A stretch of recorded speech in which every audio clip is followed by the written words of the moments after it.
সামান্য মাথা ব্যথা থেকে মস্তিষ্কে পুঁজ হওয়ার মতো মরণ ব্যাধিতে আক্রান্ত নাট্য নির্মাতা আগুন আহমেদ। লাইট ক্যামেরা অ্যাকশন বলে যেই আগুন আহমেদ এতদিন দাপিয়ে বেরিয়েছে নাটকপাড়া, আজ সেই কঠিন রোগে বন্দী হাসপাতালের বিছানায়। তিনি না থাকলে 2 সন্তানের কি হবে এই ভাবনা যেন ছাপিয়ে যায় তার মরণ ব্যাধিকেও। গত 1 বছর ধরে প্রচুর মাথা ব্যথা করতো। তাৎক্ষণিক ব্যথা করলে অনেক সময় অজ্ঞান হয়ে গেল, দেখা যায় আশেপাশের নামি দামি হাসপাতাল নিয়ে আমাকে চিকিৎসা দিয়ে সাময়িক সুস্থ করে নিয়ে আসতো, কিন্তু ব্যথা আর শেষ হতো না। পটুয়াখালীর বাউফল উপজেলার সন্তান আগুন আহমেদ 1994 সালে নাট্যাঙ্গনে পা রেখেছিলেন এক বুক স্বপ্ন নিয়ে। দীর্ঘ পথ চালায় নির্মাণ করেছেন 75টির বেশি নাটক, 100-র বেশি চিত্রনাট্য এবং 2 শতাধিক বিজ্ঞাপন। সব মিলিয়ে পরিবার নিয়েছিলেন বেশ সুখে, কিন্তু গত বছর হঠাৎ করেই দেখা দেয় তীব্র মাথা ব্যথা। সেই থেকে চিকিৎসকের পরামর্শে নিয়মিত ওষুধ সেবন করতে থাকেন তিনি। এর মাঝে কিছুদিন আগে ঔষধ কিনতে গিয়ে ফার্মেসিতে জ্ঞান হারিয়ে মাটিতে লুটিয়ে পড়েন তিনি।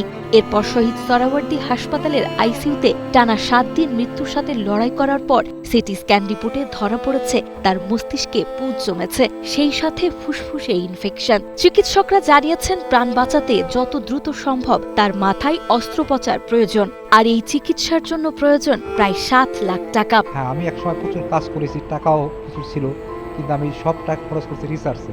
দেশের বিভিন্ন সমস্যা নিয়ে আমি রিসার্চ করেছি। অপারেশন যদি না যায় তাহলে তো ওনাকে বাঁচানো সম্ভব হবে না, আর উনি না বাঁচলে আমার বাচ্চা কাচ্চার কি হবে এটা তো সবাই বুঝতে পারে যে বাবা না থাকলে ছেলে মেয়ের জন্য আসলে বাবার জায়গা তো আর কেউ পূরণ করতে পারবে না। দীর্ঘ কর্মজীবনে চঞ্চল চৌধুরী, বিদ্যা সিনহা মিম কিংবা সাদিয়া জাহান প্রভার মতো জনপ্রিয় তারকাদের নিয়ে কাজ করলেও আগুনের সঞ্চয় বলতে এখন কিছুই অবশিষ্ট নেই। মাস্টারবাড়ি বা বিবাহের মতো অসংখ্য দর্শকনন্দিত নাটকের এই রূপকার আজ বড়ই অসহায়। ডিরেক্টর গিল্ড ও পুলিশ প্রশাসনের কিছু বন্ধু ব্যক্তিগতভাবে পাশে দাঁড়ালেও চিকিৎসার এই বিশাল অর্থের পাহাড় টপকানো তার পরিবারের পক্ষে সম্ভব নয়। ডিরেক্টর গিল্ড থেকে কিছু দিচ্ছে, এটা দিয়ে মোটামুটি এখানকার খরচ হয়, কিন্তু দেশের বাইরে গিয়ে বা বড় একটা হাসপাতালে অপারেশন করার মতো সম্ভব না ওই টাকায়।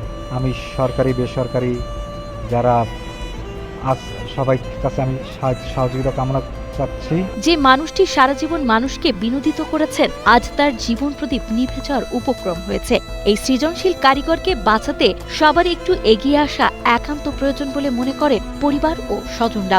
গুণী এই নির্মাতার প্রাণ বাঁচাতে সমাজের সর্বস্তরের মানুষের কাছে সাহায্যের আকুল আবেদন জানিয়েছেন ডিরেক্টরস গিল্ড বাংলাদেশের দপ্তর সম্পাদক নির্মাতা সাইদ রহমান। আমার হাজবেন্ডের এই অবস্থার জন্য আমি সবার কাছে হেল্প চাচ্ছি যে আমার হাজবেন্ডকে জানি আমি বাঁচাইতে পারি। সবার আর্থিক সহযোগিতার জন্য সবাই যেন আমাকে একটু আগায় আসে। আগুন আহমেদ একজন নির্মাতা, গুণী নির্মাতা।